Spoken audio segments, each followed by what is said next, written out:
অস্ট্রেলিয়ার সিডনি বিশ্ববিদ্যালয়ের গবেষকেরা ৪৫ বছরের বেশি বয়সী প্রায় ২.৫ লক্ষ মানুষের উপর ৬ বছর ধরে গবেষণা চালিয়ে দেখেছেন যে যেসব অভ্যাসগুলোর কারণে মানুষের অকাল মৃত্যু হয়, ধূমপান সেই তালিকায় সবার প্রথমে। প্রতিদিন পর্যাপ্ত শারীরিক কার্যক্রমে লিপ্ত না থাকাটাও শরীরের জন্য খারাপ।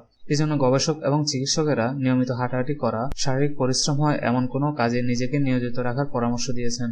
প্লস মেডিসিন জার্নালে প্রকাশিত গবেষণাটির তালিকার ৩ নম্বরে রয়েছে খাদ্যাভ্যাসের কথা। স্বাস্থ্যকর খাবার না খাওয়া, অস্বাস্থ্যকর খাবার বেশি খাওয়া, প্রয়োজনীয় শাকসবজি, ফলমূল ইত্যাদি না খাওয়া, সময়মতো খাওয়া দাওয়া না করা ইত্যাদি বিষয় শরীরে ক্ষতি করে, যা অনেক রোগের কারণ হতে পারে। কম ঘুম যেমন শরীরের জন্য ঠিক নয়, বেশি ঘুমের ক্ষেত্রেও সেটা প্রযোজ্য। রাতে ৭ ঘন্টার কম এবং ৯ ঘন্টার বেশি ঘুমানো ঠিক নয়। দিনে গড়ে ৭ ঘন্টার বেশি সময় বসে কাটানো ঠিক নয়। যারা সপ্তাহে ১৪ বারের বেশি মদ্যপান করেন তাদের হয়তো অকাল মৃত্যুর ঝুঁকি তেমন একটা নেই, কিন্তু তারা যদি মদ্যপানের সঙ্গে ধূমপানও করেন তাহলে সর্বনাশ। সেক্ষেত্রে অকাল মৃত্যুর সম্ভাবনা প্রায় ৩ গুণ বেড়ে যায়।